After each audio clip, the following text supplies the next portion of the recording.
What did you do before the war? Back Depression days, you did anything you could. Yeah, that was common. My father was a carpenter, and if there was work, why, I drove nails. If there wasn't work, why, you shopped around. I worked in a fruit store, vegetable and fruit store. I delivered newspapers. Various jobs. 32, 31, 32, and 33 for the Rochester Evening Journal and Sunday American, a Hearst paper in Rochester. Since it's disappeared. Yeah, a lot of papers here. And you did anything you could during the Depression. Oh, yeah. Parents weren't working, and so anything you could do to bring in money was... Your interest in flying started early, did it? Huh? Your interest in flying? Well, it started in '39. Federal government created I can't tell you who it was, CAB, I think, a course to be run in the summer of '39 for college students to teach them to fly. And I was at the U of R, and I put my name on the bulletin board, and I was told I wasn't eligible because I was an extension student. You were a what? An extension student. In other words, I only went part-time. Okay. And about 3-4 weeks later, the dean called me in and said they didn't get enough applicants. Was I still interested? And I said yes. So I learned to fly that summer. Yeah. And what type of aircraft were you learning? It was a just L4s, Piper Cub type. Yeah. And then advanced training was in a Waco 7. Okay. And I got my license. You had a flying license then, even before the war. License, and then the following year I got my restricted commercial. Very good. They had a commercial license that you couldn't take passengers, but you could fly freight for hire any place. They called it a restricted commercial. Oh, okay. All right. You couldn't fly passengers for hire. Yeah. Now, did you earn money doing that? Was that a did you earn money doing that? Was it a profession, or you just not much. You were doing it for your own experience? Working full time at Kodak and going to school. And yeah. weekends while you'd try to scrounge a job here and there. Where were you December 7th, 1941, when the Japanese attacked Pearl Harbor? Home on leave. Home on leave. When did you enter the service? 41. In 41? Earlier in 41. And oh, okay. Now, you weren't drafted, you enlisted? Oh, yeah. You enlisted, okay. Aviation cadet. Yeah. Okay. How did you hear about Pearl Harbor? Radio in the living room on Woodmine Avenue, my folks' house. Do you remember your reaction to the news of Pearl Harbor being bombed? Not really. Surprise and so on, but you don't have a reaction that way usually when you're not there. Did you know where Pearl Harbor was when they announced it? Yeah, you did. A lot of people didn't. A lot of people didn't know where it was. A lot of the aviation cadet classroom instruction was navigation, so you knew where all these places were. Yeah. Where were you when you entered service? You were here in the Rochester area, or? Yeah, I applied and was told I didn't have 2 full years of college, so I'd have to take an entrance exam, and I went down to Syracuse and took an entrance exam, 8-hour exam, and passed it, and came back and was sworn in and sent to Montgomery, Alabama. And this was in 1941? Yeah. How long before Pearl Harbor? Are we talking about the summer of 41? No, I had graduated, so it must have been 9 months. Yeah. Okay. Yeah. Very good. Where did you do basic training? No basic training No for basic. aviation You cadets. went right into You aviation? get that while you're Okay, flying. yeah. Okay, This is aviation cadet. okay, so you Something didn't, they yeah. don't have anymore. All right, yeah, right, yeah. In other words, you're like a cadet at the military academy, except you're not going to get a regular commission out of it. You're going to get a reserve commission. When and where did you get that commission? Blytheville, Arkansas, Okay, yeah. where you finished your advanced training and put the bars on your shoulder and Yeah. the wings on your Right. lapel. Yeah. Army Air Corps. Mm-hmm. When you got your commission, what was your first assignment? Where did they send you? They sent After six of us and a captain in charge to Austin, Texas to open up a base. That time they called it Del Valley Air Force Base, later became Bergstrom Air Force Base. In Texas. And we were sent down there to get the base going. That was the first assignment I had. And from there I went to Alliance, Nebraska and opened another base. Okay, that was your good job. I don't know why they picked me, but Yeah. During the war, when the war got going and you ultimately were sent overseas, almost immediately. almost immediately, okay. Do you remember what Air Force? Was it the 8th? It couldn't be the 8th. That Well, was we were assigned first to the British up in Africa. Just one group, P-40s, and we were assigned to the British up in the desert to support the ground troops. And then 9th Air Force headquarters, we said they came by truck. I don't know how they got there. They were in India, and they were moved over to Egypt. And when they arrived in Egypt, and oh, I'm guessing the dates now, I would say March of 43, someplace in there, spring of 43. They took over the operational control of our group as part of their Air Force, along with 13 or 14 other groups, of course, that had come from the States, but we were transferred from British Command to 9th Air Force Command. 9th Air Force. Okay, yeah. And I stayed with the 9th throughout. You were flying a P-40 Warhawk? B-40s. Okay. You had combat experience with a P-40? Okay. And then, well, you finished your combat tour, and in those days there was no rotation. In other words, you didn't get back to the States that in the early days. Yeah. And General Louis Brereton, the head of the 9th Air Force, was having a problem getting the freight from where the AT Air Transport Command were mostly service pilots. So they weren't allowed to go into the combat zone.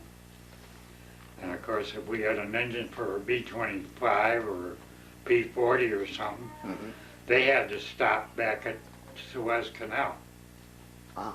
And he had a problem getting it from there by truck up into the desert. It would take days. So he created what he called Flight Section of the Headquarters 9th Air Force. And he acquired 9 C-47s, mostly from Eastern Airlines. A couple were from the Army, but mostly from the airlines. And cut big doors in them, and we would pick up the freight and take it on up into combat for 'em. 9 pilots, 9 airplanes, 9 crew chiefs, 9 radio men. Okay. Then you were co-pilot. flying the C-47. Where or how did you get your experience in multi-engine? Well, when we were sent to Austin, Texas to open the base, our commander was, can't tell you his name, an Eastern Airline pilot who had been recalled, and he had a C-47 to go pick up supplies and so on. And some unknown reason, he liked me as a co-pilot, so I learned to fly the C-47 under him. Then it was an easy transfer from the P-40 to the C-47. Yeah, very good. And you stayed with multi-engine from then on out, did you? Was it pretty much? Yeah, I flew 51s and single engine and multi-engine. When just D-Day, when Vanderbilt took over the 9th, everybody on his staff, and I had been asked, he'd asked me to be his aide, had to fly every airplane the 9th Air Force had. He didn't have to, but he preferred that you knew exactly what each airplane could do. This is General Hoyt Vandenberg? So, huh? General Hoyt Vandenberg, you're Yeah. talking? Yeah. He took over on D-Day. They relieved Louis Burt and put him in charge. And so you wound up flying damn near everything. Of course, in those days there was no bridge at school like there is today. You read the book, and when you figured you knew what the book said, you got in the cockpit, and when you knew everything there, they gave you a blindfold test and tell you to touch this or touch that in the cockpit. And then when you thought you were ready to go, single engine especially, you went. There was no dual airplanes. Of course, transports and bombers, you get to ride in the co-pilot seat. What were your feelings about combat missions? Did you engage They in weren't the any chain? fun. Let's put it that way. They weren't any fun. Wasn't any fun to see the bullets whizzing around you. Yeah. Wasn't any fun to see it coming up from the ground at you. But you managed to escape them. Those. Yeah, I bullets didn't and get things. hurt. Yeah. Did you get any kills? Did you get any German aircraft? Did you shoot them down? Any of them? Pardon? Did you get any kills? Any German aircraft to shoot down? No. Well, our job was to support the ground troops. Reflect for a minute about the people you served with. The superior officers. You had generally good superior officers. You felt they were. Well, I was assigned to headquarters a good part of the time, so I didn't really have a boss other than Bob Aline was our flight commander down in Africa, and Pete Casale was our squadron commander in the P-40s. And then, as I say, we got to England, and flight section, after the 5 airplanes, after we got to England, our job basically was, well, we used to have to transport headquarters people various places throughout England, but our biggest single job was to get flying time for the desk jockeys that worked in headquarters, because in those days, in order to get your flight pay, you had to ride on an airplane 4 hours a month. And so all these desk jockeys that were in headquarters, they wanted flight pay was half your base pay in those days. In other words, you're a second lieutenant, you get $150 a month, but then you get 75 if you fly. So all of a sudden, if you're a brigadier general like Vic Strom, it's a lot of money, or a colonel even. It isn't, flight pay isn't figured that way anymore, but it was then. And so our biggest single job throughout the winter of 43, 44 in England was to go down Sunday morning and load as many of these jet jockeys as you could in the back of a Goonie bird and give them a 4-hour ride around England. Yeah. So they get their flight pay. Yeah. But, and as I say, we used to have to transport people various places. That's about all we did other than in England, the flight section. Yeah. Until I became an aide, of course, and it was an entirely different animal. You became an aide to General Vandenberg, General Vandenberg. when he took over the 9th. Okay. Yeah. You found him easy to work with? Hmm? Did you find him easy to work with? Yeah, he was a good boss. Pretty decent guy? He was a good boss. Yeah. Yeah. I got to ask you something that's a topic to a lot of veterans, and that is military food. Military food, the military menu. Did you, Well, it was pretty lousy down in Africa. I won't say it was very good on the continent in Europe, but as an aide, you get to eat in a lot of different places, so you'd find some good food now and then. Yeah. But if most of it was C rations or K rations. Yeah. Down in Africa, a lot of spam for some unknown reason. Yeah. I don't know why. Went out of England a lot. Oh yeah, General Vandenberg, when he took over the 9th, he reorganized it to meet the demands of warfare. Louis Burton was an old-time Air Service officer, and he thought in terms of the Air Force being part of the cavalry. Vandenberg was one of the newer kids. He didn't get out of West Point until the late 30s, and he knew what the Air Force could do, and so he made it do it, that's all. And so he reorganized it as a ground support Air Force, really, the 9th. The 8th did the bombing, and the 9th took care of supporting the troops. So we had fighters and light bombers, no heavy bombers at all. And probably 300,000 at the end of the war, so we were a growing force. And one of the things he did when he took over was he decided that you couldn't run an Air Force from rear headquarters. So he moved the advanced headquarters onto the beachhead on D+5 on an emergency landing strip. And he lived in a trailer, and I lived in a tent alongside the trailer, and that way we were with Army Group Headquarters. This was in Normandy? Which Normandy. was where our close support had to be coordinated. Uh-huh. And he created different tactical air commands to work with each army. And that's the way he organized the 9th Air Force. And we moved right with 12th Army Group Headquarters. Every time they moved, we moved. Found an airport nearby and set up a headquarters. And our advanced headquarters stayed right in, never went back to, we had to go back to England, maybe once a week for him to sign papers, but back to the rear headquarters. But the rear headquarters stayed in London, or Ascot, really.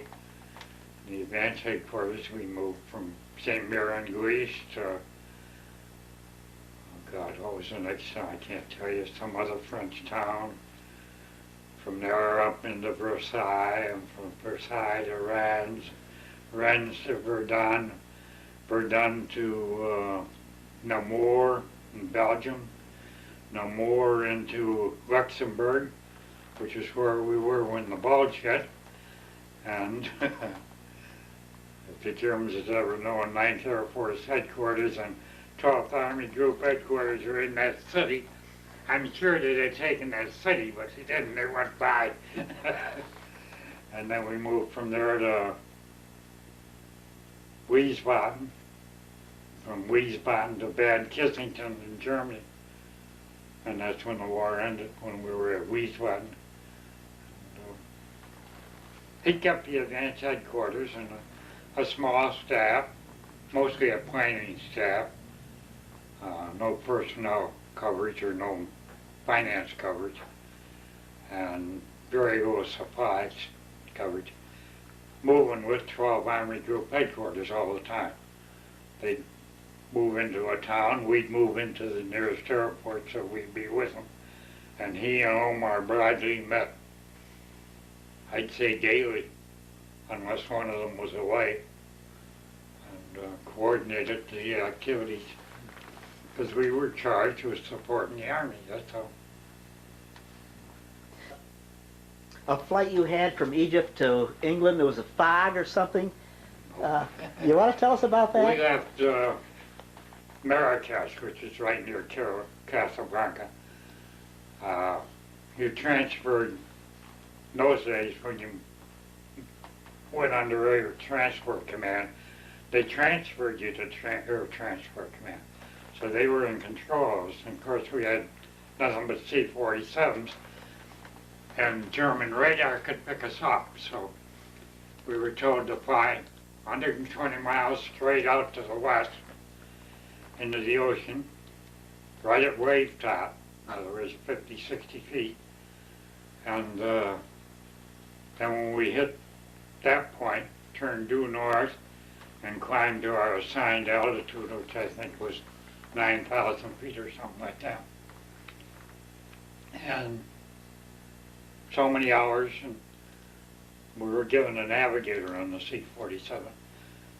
And no radios, of course. And then turn due east, or almost due east, and go down into England. Well, of course, if you went too far, you were in Ireland, and you got interned. If you turned too quick, you were in France, and you became a POW. So we got out and climbed to 9,000 feet, and at 9,000 feet, we hit the damn cloud bank. And of course, you can't change. No way you can contact anybody by radio to change. And we flew solid instruments from, what was it, probably 1 o'clock in the morning. And just once during the course of about 3 o'clock, it broke. And the navigator went up in the dome real fast and took some shots of stars and came back down. And he came up front. And he said, I don't know, say 30 minutes, turn to 82 degrees and start letting down. This is 2 hours faster than we're supposed to be. We ain't supposed to be there for another 2 hours. He said, yeah, I got a good shot on the stars and the moon, and that's where we are. We must have picked up an awful tailwind. And so the pilot said to me, I was a senior, but I wasn't allowed in the pilot seat. And so he said to me, what do you think? I said, yeah, we pay him big money and we don't know where we are. We're still in clouds. I guess we gotta believe him. So we turned and we got down, and about, say 600, 700 feet, we came out of the clouds, and sitting right in front of us was the damn Land's End of England. He was right on the button. Yeah. But then the emergency then was, all of a sudden I thought, my God, I gotta go shoot us. We're 2 hours early. So I yelled at the crew chief to get the flare guns out and dug out the code book, and we fired the right sequence of flares, I guess, because when I got on the ground, the British officer told me he had us in his sights when the flares came out. No radio. You weren't allowed any radio at all. Yeah. Dead silence, because the Germans homed in on the radio. Oh yeah, give away your position. Absolutely. Yeah. And nobody knew we were due for another 2 hours. Amazing. Yeah. You said you flew the P-40 Warhawk and the C-47. What other planes did you fly? B-51, time in a B-26, came home in a B-17, Yeah. B-25, B-47, Spitfire. I had a friend that gone to flying school with me that was in London. Actually, I called his folks because we had traded home addresses before when You flew the Spitfire? Huh? You flew the Spitfire? Yeah. Did you like it? And yeah, it was different. Oxford, I flew the British Oxford, and I met him, and he wanted a time in the Goonie Bird, 47. I said, okay, how about checking me out in the Spit while we're at it? Didn't have too much to do, just as they were getting ready for the D-Day, but we weren't busy. He said, okay, I'll check you out in the Spit, you check me out in the Goonie Bird. And I said, okay. We traded once Sunday afternoon when nothing was going on. Do you have any particular aircraft that you really enjoyed flying that you can say you liked more than any others? Or some you Well, didn't like, or? the safest airplane was the Goonie Bird, naturally, but I enjoyed flying 51, and I enjoyed flying the old North American hybrid, the AT-6. Mhm. After the war, when I was assigned to the Pentagon for 2 months, working in plans, you had a certain amount of influence, let's put it that way, so I could always get an airplane on Friday night, fly to Rochester. I took a T-6 most of the time, the North American hybrid, because it was a good, reliable airplane and easy to fly. Yeah. Training, I liked the T-9, and one they called the Widowmaker, but I liked it because it was like a P-38, and I liked the P-38. Oh, you flew the 38 too?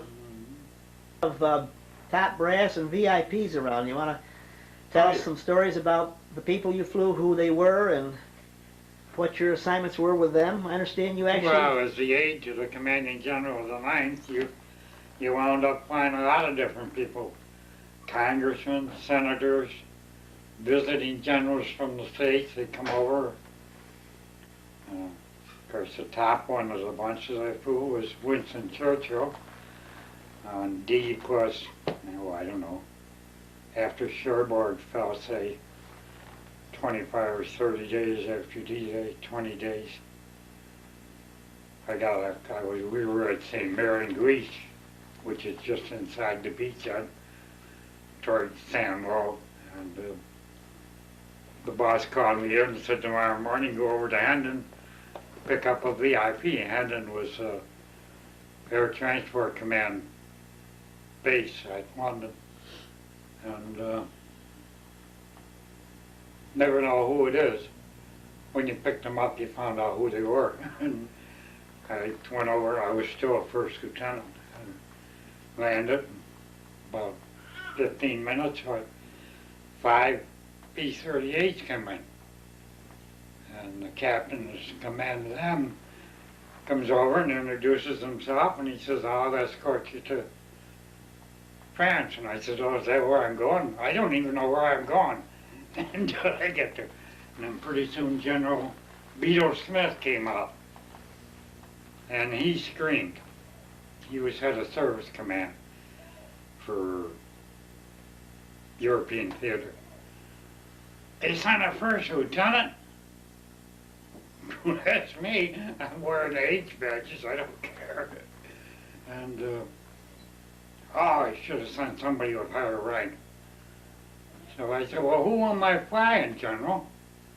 He said, General Winston Churchill. I said, oh. And about that time, the convoy came in, so he couldn't make a change. Winston Churchill and his about 6 or 8 aides got out and got in the general's airplane. And the only question he asked me when I got in and went up through the aisle, he said, can I smoke? And I said, after I get my wheels up, sir, then you can smoke. I'll send the crew chief back to tell you. Okay, he said.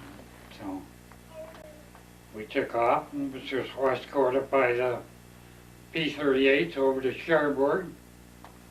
Landed. He got out. And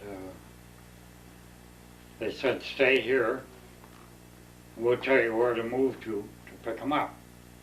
He's going toward the beachhead and on up through to the British sector. The American sector was in the south. So I said, okay. So I told the crew, take a break, go get something to eat, and so on and so forth. And make sure the airplane's service, and just wait to be called. So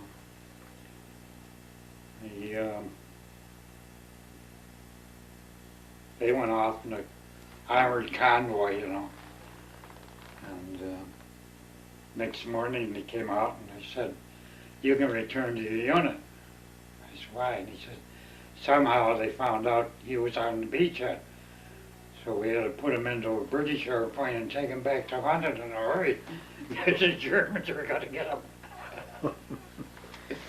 So Was he over there at Cherbourg in that area to meet with Eisenhower or any of the top Bath Bradley? Or I don't know who he met with. Okay, you don't know the I mission. just delivered them to Cherbourg, Okay. and You don't know what his mission was.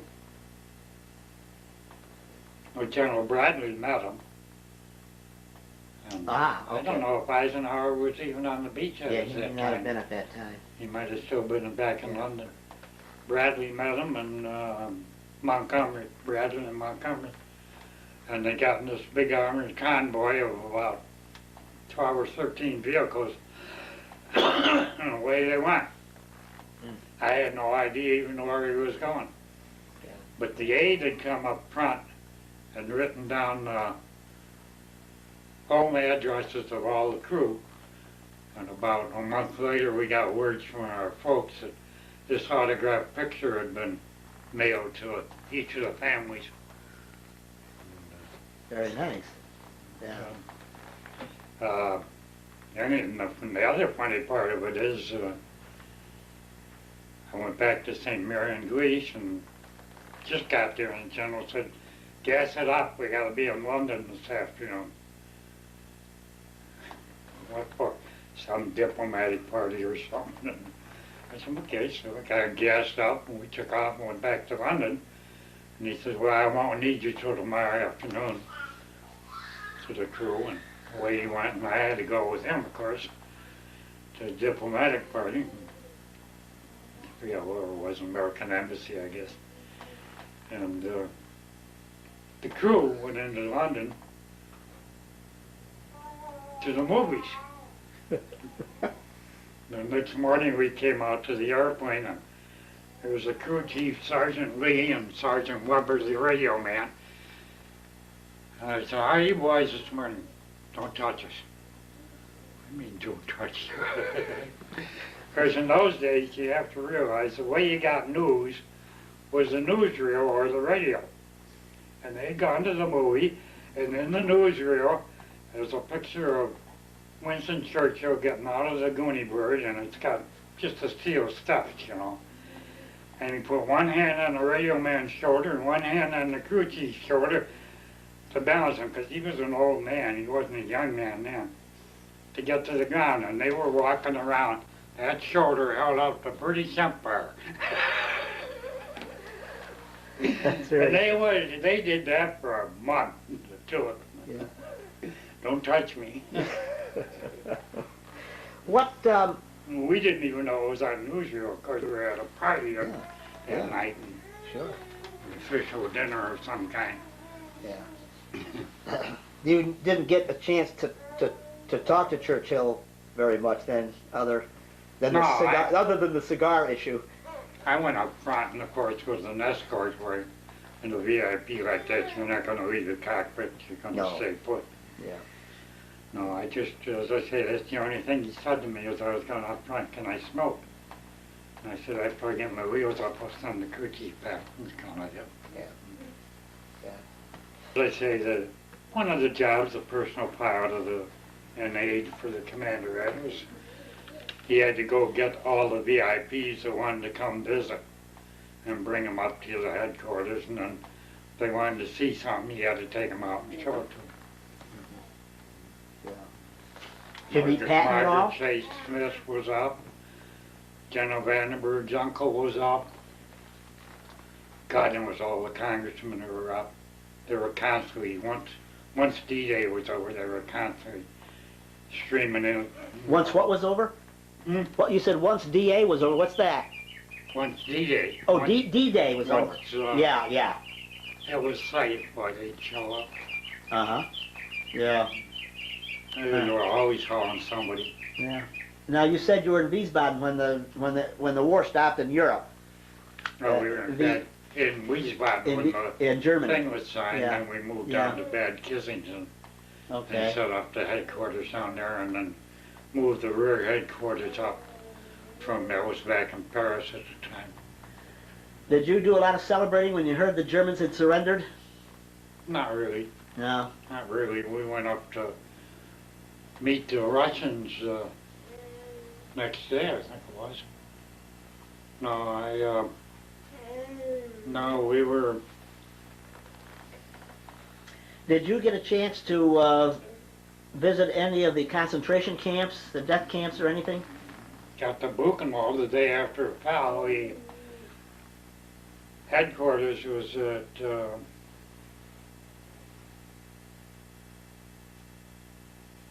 were we? I guess maybe we were. I don't know if we were still in Luxembourg or we had moved into Wiesbaden. And the intelligence report came down from the Third Army that we had heard rumors of these camps, but nobody had seen one. That they had taken one at Buchenwald. The old man called me in and he said they think you can get anywhere near it. I said, I don't know. So I looked at the map and I said, yeah, there's a little German cub strip there. I can get into that right near the camp. He said, well, go up and take a look and come back. Okay, so took a L5 Piper up and went into a little grass strip that the Germans had. And for probably to transport their VIPs. And saw the thing, wandered around, all the bodies and everything. Were you aware of the concentration camps? We had heard rumors, but we didn't know what they were. But you did visit Buchenwald. And then I really knew what it was. So I came back and told the general, briefed him on what it was, on how the bodies were stacked to be cremated, probably, say, 40 feet long and 20 feet high, like cordwood, just throwing up their nude bodies. And so he said, oh, I want to see it. And I said, well, it's going to get dark in a little bit. We can't do it today. We'll do it tomorrow morning. So next morning, I took him up. He said, can you get the C-45 in there? I said, oh, yeah, it's a good size grass strip. So we took the C-45 and a couple other intelligence officers up the next day, and of course, the bodies are still there. It's going to take a little while for grave registration to get anywhere near it, because the fighting is still right close to it. And the doctor was there then the second day, and he said, he said, you were here yesterday. I said, yeah. He said, you gave a couple of them candy bars. I said, yeah. He said, don't do it. He says, their bodies are so shrunk that you're going to kill them. So, then you were at Buchenwald before the war actually was over there, before the surrender. Fighting was just yeah. And, boy, gee. So the general was impressed, and we went back. And the next day, Margaret Chase Smith shows up at our headquarters. Senator And the general's telling her about it at lunch. She's got to see it. So I made another trip. As I recall, By she was now it stinks. she was a senator from Maine. Yeah. And, so I took her up there the next day. And she wouldn't get near the bodies. And so by now all the newspapers and Newsweek and all the other people are there. So they positioned her like from here to that house across the road, maybe not that far, but away from the bodies, and then they did a special setup with the camera to make it look like she was near the body. But General Vandenberg got a call from Eisenhower to use his airplane, and so we went to Rennes, where Eisenhower's headquarters was in France, and we were told to fly to this place in Holland,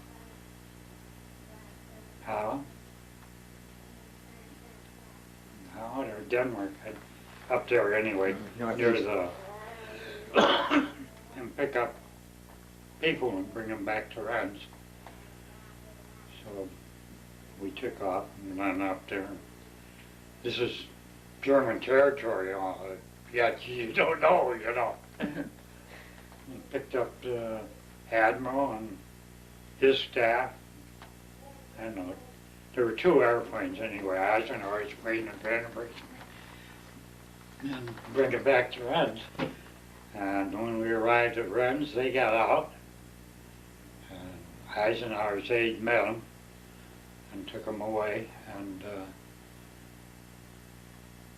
MPs met us and took us to a converted schoolhouse and said, "You're confined, boys. You can't talk to anybody about what you've seen." And they apparently signed the treaty, and we took them back. Yeah. But we weren't part of it. We were locked in a schoolhouse, fat, and Did well, you, it was comfortable. Tell me, did you encounter any of the Germans that surrendered there? Any of the Well, big Goring surrendered to Herman Goring? our headquarters. I guess we were still in Wiesbaden. And he was brought in our headquarters and then eventually given over to headquarters, European headquarters. Yeah. But he surrendered to the Air Force. He didn't surrender to the Army. Oh, that's I don't know how he interesting. got through the Army to get to us. Yeah, that's a very interesting point. You stop to think about We that. only had 2 officers in the whole advanced headquarters that could speak German, though. So we had a little problem trying to talk to him. That's Because he probably didn't speak any English. yeah. He probably wanted to send her to the Air Force because he himself was the air arm of the Third Reich. Yeah. Yeah. And backing up some, didn't you have some contact with Patton? Oh, yeah, we were constantly in contact with all the Army commanders. Did you ever Because fly we him? had our, each tactical air command, like the 19th was assigned to Patton's Army. 9th was assigned to Hodges' Army, and the 29th was assigned to Simpson's Army. That's the way Vandenberg reorganized the 9th Air Force. He made 3 tactical air commands, 1 for each army. We arrived in the States to see the newspapers that the atomic bomb had been dropped. And we were whisked away. I had quarters at National Airport. Whisked away to various quarters. The only one that could tell any of his family he was here was Wyland, and that's because his wife lived in Washington. He had been in Washington before he went overseas. And the next day they started briefing us on how, where, and why, what aircraft carrier we were going to ride on, where we were going to land on the beach in Japan, what airplanes we'd have assigned to us, and they gave us briefing 3-4 days. Still nobody knows we're in the States except Wyman's wife. And the second bomb got dropped. And rumors come in, the war's over. No, the war's not over. The war's over. No, But you were in Washington at this time, at the end of the war? Working in the Pentagon. Oh. In the plans and getting briefed and absorbing all this junk. And finally, Vandenberg called us into his office and said, there were what, 8 of us? Yeah. All right, boys, you can go home. Tell your families you're here and you can go home. But stay by a phone, because they tell me the war's over, but I don't believe them. So I said, how am I going to get home? And she told, go out there and tell my secretary you want to fly to Rochester. And I said, okay. I went outside and told the secretary, and she says, how fast can you be at National Airport? I said, well, I live with the quarters at National. Give me time to pack a bag. And she says, oh, American flight so-and-so. For Rochester, we'll be leaving at this time. You got a ticket on. I went over, packed a bag, walked across the street to American Airlines and checked in, got on a Goonie Bird. About 2 hours and a half later, arrived in Rochester. Walked into the ticket counter, my sister's working on the ticket counter. She don't even know I'm coming. I went back to the Pentagon in September, whenever my leave was up. and worked in the Pentagon, and I was sent in October. Vandenberg was reorganizing things again, and they were teaching at the Command General Staff School with a wrong approach to ground support. They were teaching the way the book was written back in the 30s. So I was sent to Fort Leavenworth, Kansas to teach at the Command and General Staff School for on ground support, strictly air support of the ground troops, air operations. And I taught there until the following May, and I met the review board and asked for a regular commission because reserve officers are stepchildren in the old Army. And they said no, they wouldn't give me a regular commission. You can stay on as a reserve, and I said no, release me. Yeah. So I took my release the end of May, 46. Yeah. Yeah. I there for a while, and I didn't go back to Kodak, no, Yeah. where I went to work for my father and was a carpenter. And Eventually I decided to start building houses on my own. you didn't go into a reserve unit or anything like that? Oh, yeah. Oh, you were in a reserve unit. Okay. But in those days, the reserve units were a great old boys club that met once a week in Yeah. Yeah. some room downtown or in the Legion Hall. That's all they were. And then in 1951 or 52, they decided to create reserve flying units. Up until then, if you wanted to fly, you had to drive to Syracuse and talk to the regulars into letting you fly a Keysburg or something like that. And the only thing you ever got paid for was your 15 days of active duty, which I pulled at Hancock each year down in Syracuse.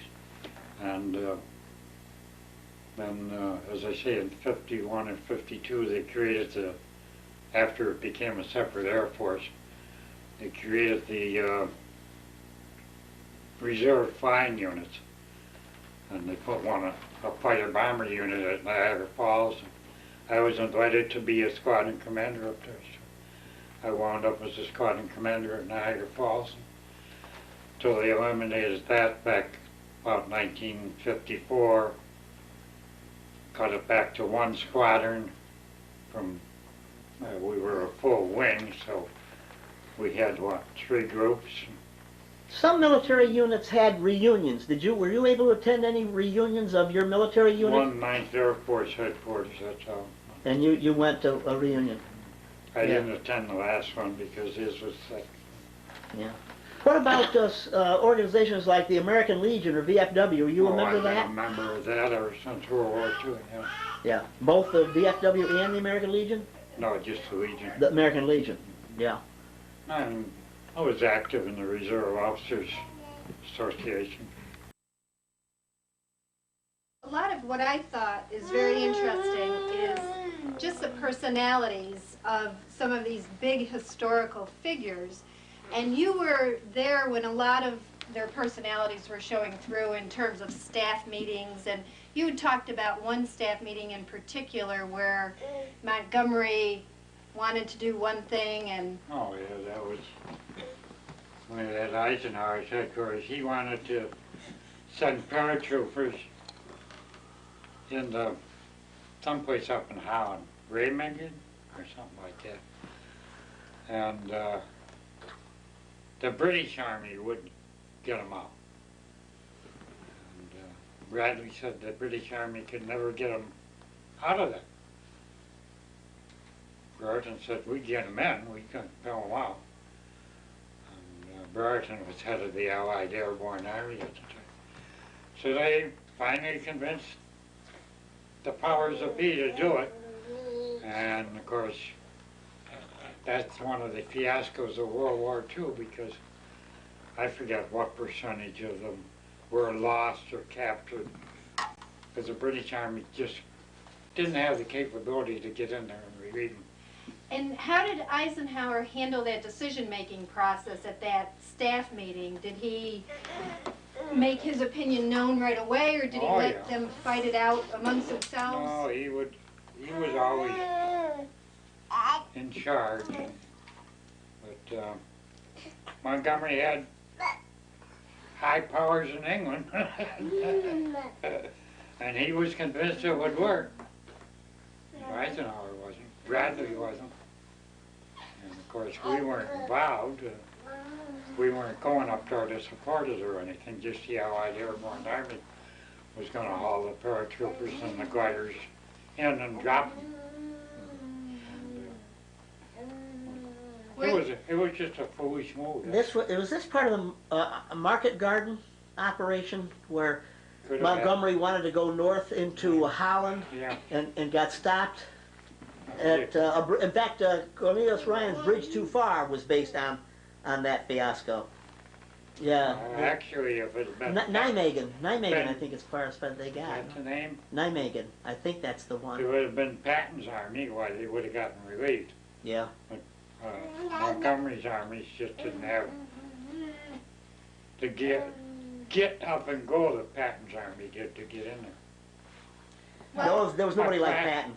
A classic example, Patton was sent south about the time we got into, say, Luxembourg area, Verdun, to go down and relieve the 12th Army. He's got 300,000 men and equipment, all headed south. The bulge hits. And I didn't know it at the time, but the guys that were in his outfit told me all during the night he was up and down the line, because all he did was say, do a U-turn or something like that. And there wasn't a commander down the line who would say why until after he did it. He had it built that way. Then you can ask me why, but don't ask me till you obey. And he turned that whole army around in less than 24 hours and got it north and relieved us of the bulge. What was your situation at the bulge? We were in the city of Luxembourg. I could go up in the tower at the airport and watch the Germans going down the road. Wow. That's what I say, if they ever knew 12th Army Group and 9th Air Force headquarters were in that city, I'm sure they'd have taken the city. But they didn't. Because we could see them, and we had no protection. They had gone right through Hodge's army. So Patton, you said, was somebody who knew what he wanted to do, but also was pretty aware of what his army was doing. Oh, he knew what his army. And when you flew him to see where his troops were at one point. What was that? When they were going towards Paris. The other time, we were over at his headquarters for dinner one night for something or other. Oh, they were planning some kind of an operation. And all during dinner, the phone kept ringing. General Collins on him telling him he can't get across the river he's supposed to cross. And all Patton was saying is, I want you over there by daybreak, and hanging up. Eventually you get a call. This is in the evening. They're across the river. And they got a beachhead on the other side. And Patton says, I knew you could do it. And you come back to the table laughing like mad. He says, I knew he was doing it all the time. He was telling me he couldn't. Well, Dad, when they were about to go into Paris. Oh yeah, they weren't, the British were supposed to take Paris.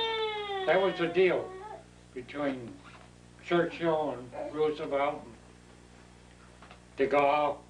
Who else was involved? And our recce outfit saw the Third Army going down the highway, almost to Versailles.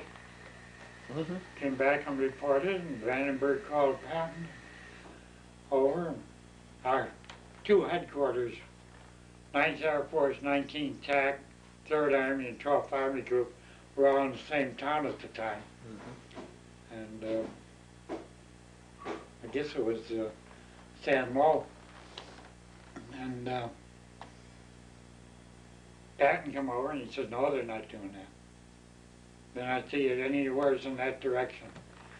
And Vandenberg showed him a picture. I don't believe it. So he turned to me and he said, get him in the back of the 51 and take him up there and show him. So I flew him on up there and he looked and came back. You flew him up there in a P-51? Huh? You flew him up there in a P-51? Piggyback P-50. Yeah, yeah, two-seater. We had.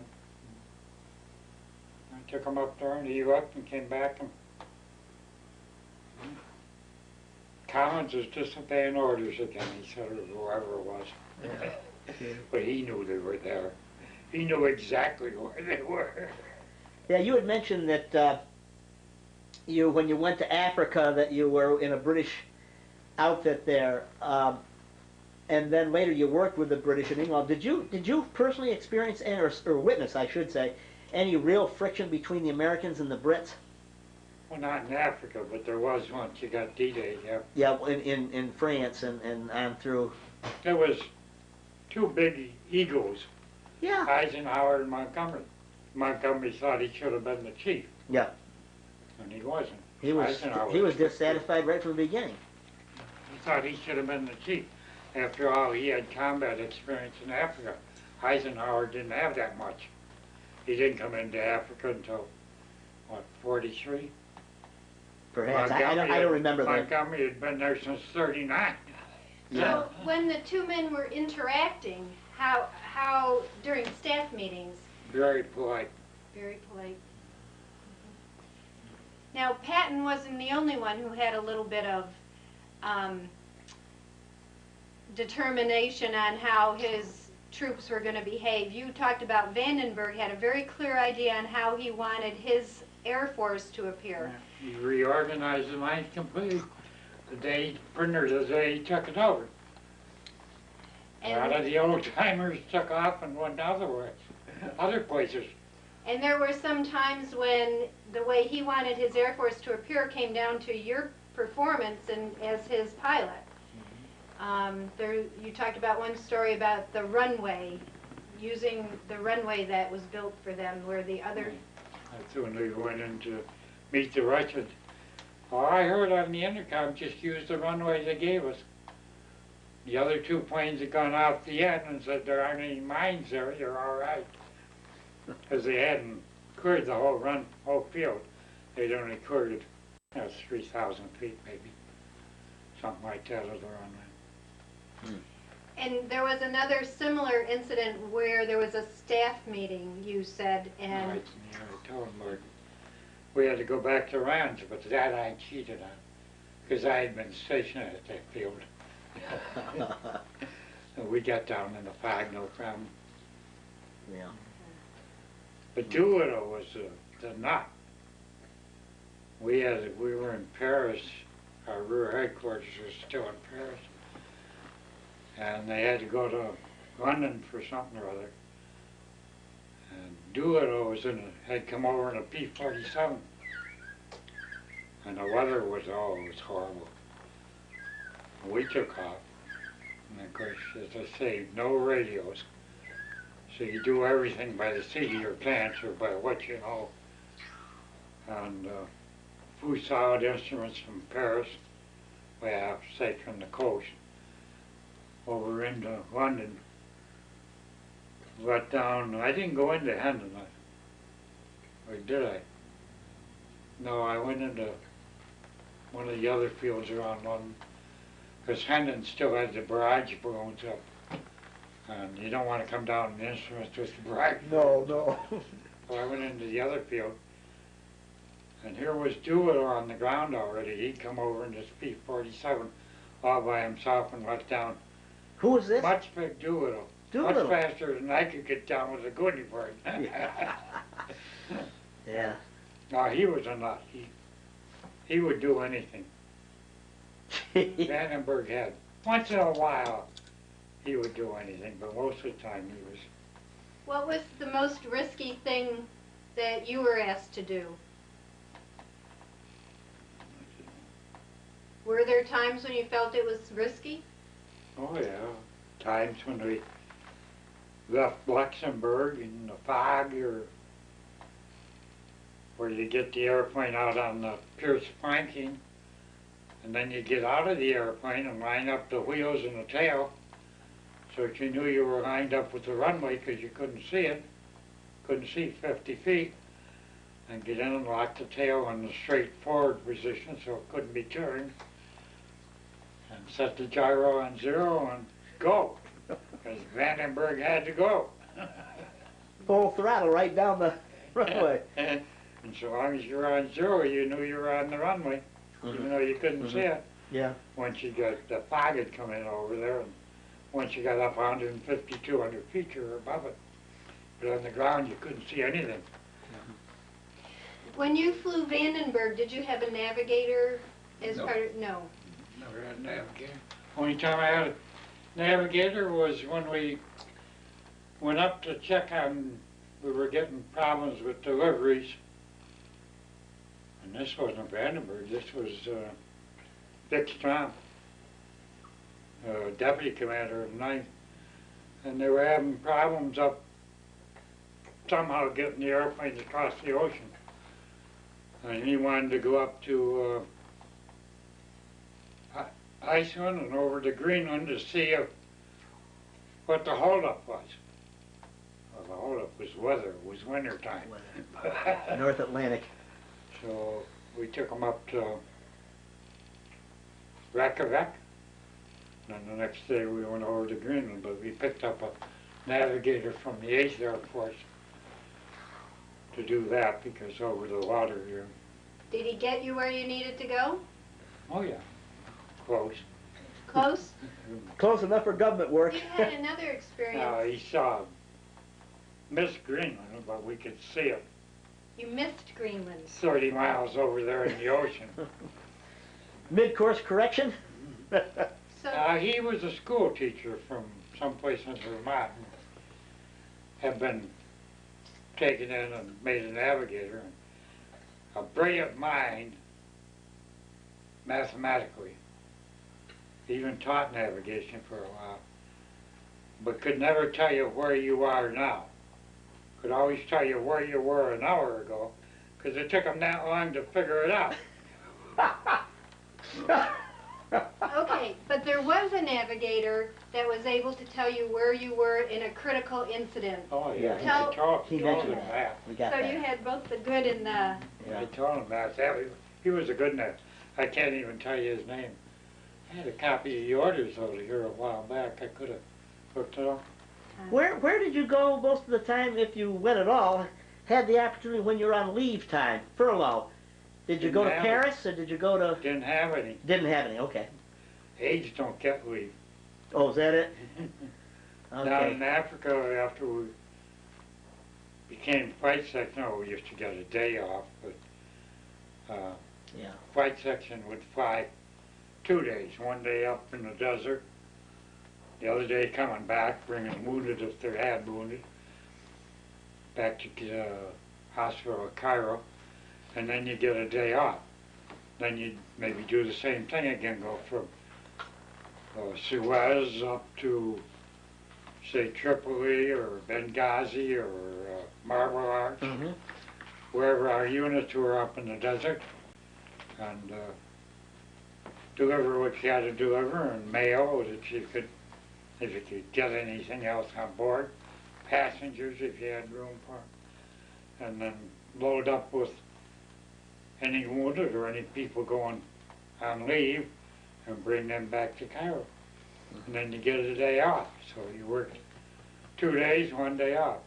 Did you get to any USO shows? Like, did you see Bob Hope or any of Bob the... Hope after the war. After the war? Well, Wiesbaden, yeah, it was the war was over. Okay. Okay, must have been Yeah. shortly after the war then. Yeah. Yeah, okay. Yeah, got to fly him down to Cannes.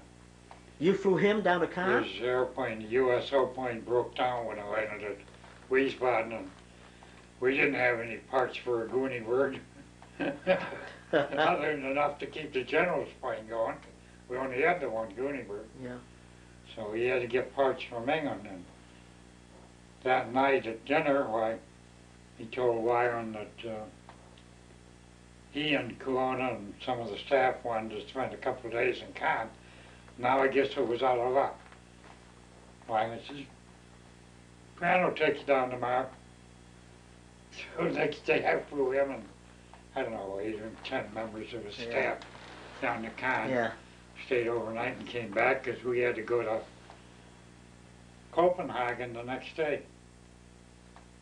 Some stupid embassy thing. Did they stay in the back or did they come up front while you were Oh, flying? or either Hope or Corona were always on the jump seat, driving you crazy. Yeah. Never stopped joking. Was Frances Langford in that? Hmm? Was the I don't vote think of Frances so. Langford in that group? I don't think she was in that group. Okay. I Yeah, because can't she joined remember. him later, was steady with him. I can't remember. Who, Yeah. I don't know. There was certain ones of the staff all went down. Yeah. Now, in your moving around, did you run into any medical problems? Did you have to take shots or any type of anything? Did you encounter any medical problems at all? The only time I was in the hospital was down in Egypt with the croup. The crew? They said it was malaria, and then they said it was the croup. Okay. How did you discover you had that? I'm coming back from, I had taken some engines up to deliver to the unit in Tripoli, and the unit in Tripoli had moved over to Sicily. So I wound up just flying over to Sicily to do the B-25 unit. And while I was over there, the doctor came out and said, "Can you take patients back?" And I said, "You got to furnish the stretchers. I didn't bring any." And so he furnished the stretchers, and we loaded, 10 or 12 patients aboard, take back to Cairo. And coming about across the Mediterranean, I got real sick. Shiver, shake, tend to pass out, eyes worried. And of course, we have no co-pilots in those runs. We just had a crew chief sitting with us. So I laid down most of the way back with the crew chief. He flew the Keep plane? the automatic pilot going. Oh, okay. Gee. So we got to the desert. I got up front to land it. When I landed at Heliopolis, I bounced, and boy did I bounce. I probably hadn't made a landing like that all the years I'd flown. But I couldn't see. Had no depth perception. Gosh. The doctor got on board and came up front screaming at me. Wounded in the back and you bounce like that. And he saw me and he put me in the first ambulance. Took me to the hospital. He thought I had malaria, but turned out I didn't. I had the croup. How did They they? said malaria probably brought it on. But Yeah, because your symptoms were, the... How did they treat it? bed rest, and they gave me lots of Sulfa until I broke out all over. Great big red welts.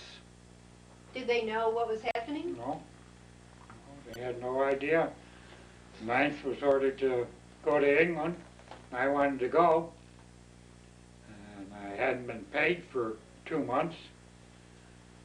So they said, "Well, we'll give you an ambulance and we'll take you." They didn't know I had this allergy, see. Yeah. And they take you down to the headquarters and get your pay, get your orders.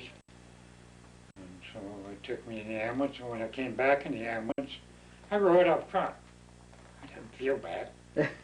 I got out of the ambulance and I was limping.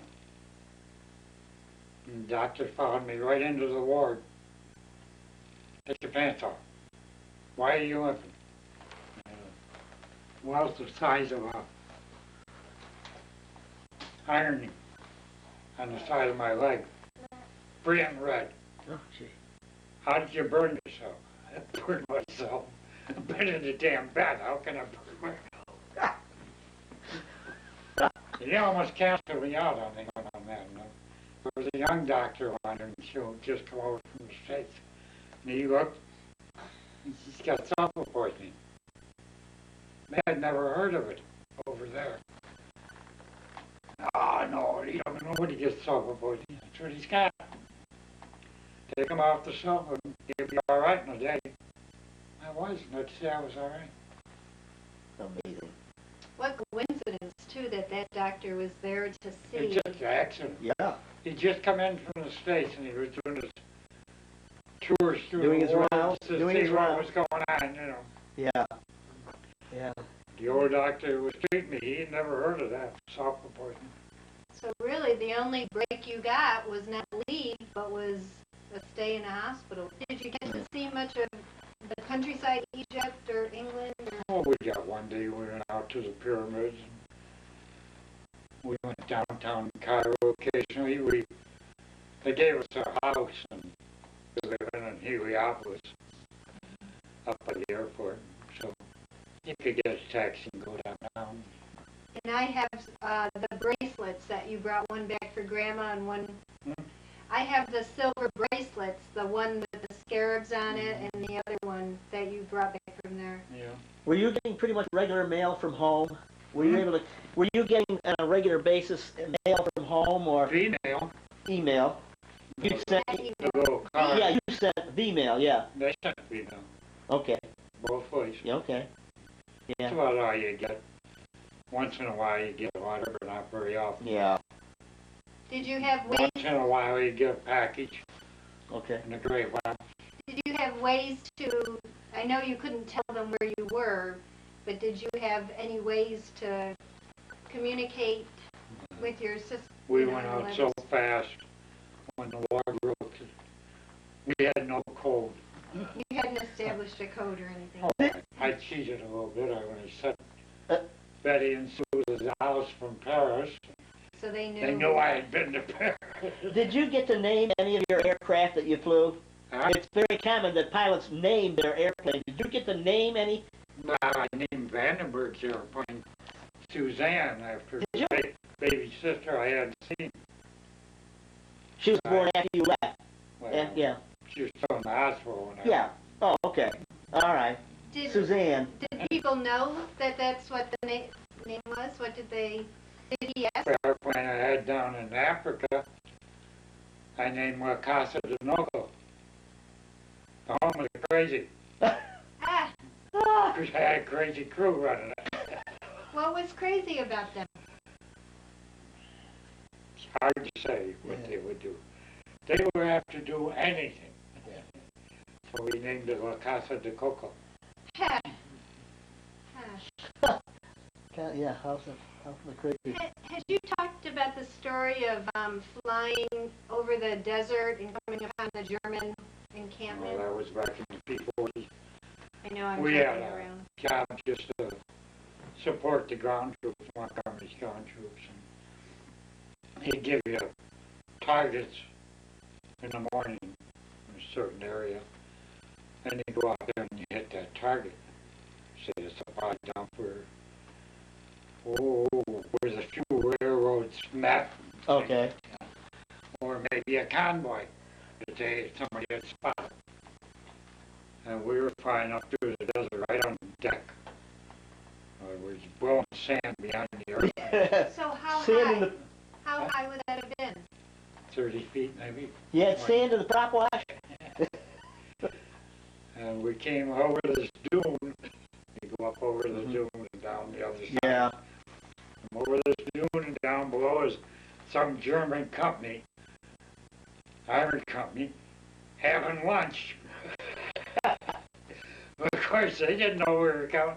We didn't know they were there. Everything scattered. Everybody's through everything. And one of the guys caught a mess kit in his core and he had to go Boy, down. that's low. That's low. And went down, crashed. Yeah, crash. We didn't know what got him, Piper, until we got to the airplane. Oh, probably a month later. You don't When I generally got think, to the airplane, found the mess kit had jammed in you don't generally the think of a water mess. in the radiator. Don't generally think of a mess kit as a weapon, but it was. Well, we didn't turn around and go back Oh, no. because by then they all had guns. Yeah. They were waiting for you. You know, That's interesting. we had a target up the line we were supposed to hit. We just kept on going. Huh. But it was a surprise look on their face and on our feet. Yeah. They weren't supposed to be there. And you were close enough to see the expressions on their face. Yeah. Yeah, you see them. You You were, see them throw things and dive for cover. Wow. We were flying along trail formation. Young Don Piper went down to the desert. You remember his name? Yeah, flying sergeant. How did the British general population respond to American? What, in England? Yeah. Oh, most of them were real nice. Because I had RAF students in my flying class here in the States that were being trained by the U.S. So I knew a lot of RAF people before I went overseas. Oh, the British were nice. Yeah. They don't believe in water. Water. Well, they didn't in those days. But they'll never run out of gin or scotch on any base they got. Did you get off base for meals or to go out and What, not in Africa? in England? What about? Well, yeah, English pub. England, well, you could eat any place you want. Wasn't there one special place that you went to quite often? There were apparently 2 Broadway starlets beyond their prime. And they had opened up a club near Aldermaston outside of Reading. And when we were there, my RAF friend of mine took me down there once and introduced me. And these 2 old girls ran this little club and like a hotel, 6 or 8 rooms upstairs, way out in the boondocks, away from any city or town. And they took a liking to me so I could go down there. I became a member. It didn't cost me anything. And you could always get eggs for breakfast, something you couldn't get on the base. And you could always get any liquor you wanted at the bar. Get any meat you wanted, something you couldn't do. The restaurants in England during the war were pretty sparse. And your choices were one meal. You couldn't order from a menu because they didn't have everything that's rationed so tight. So one day you'd get beef in a restaurant. The next day you might get mutton. Next day you get, I don't know.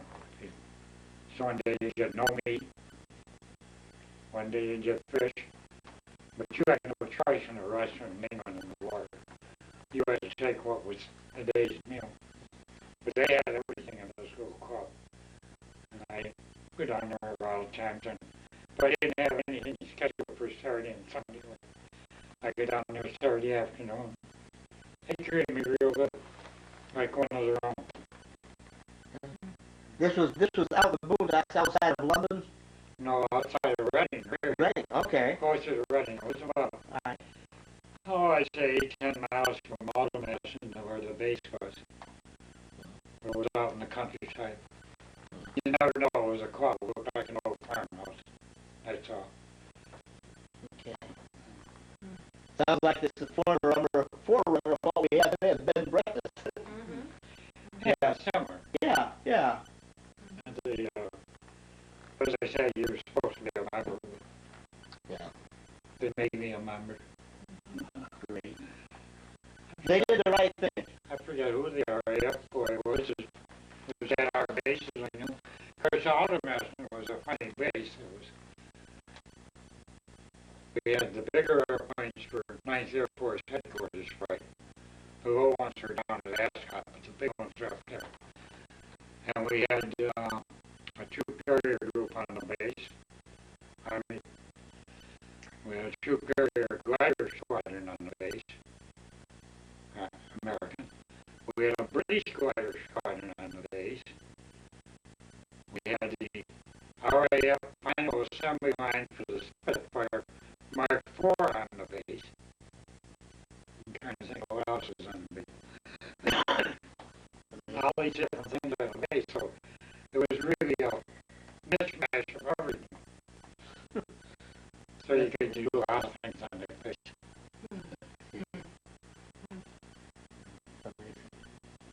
You really had a spectacular career in the military. Oh, yeah. You really did.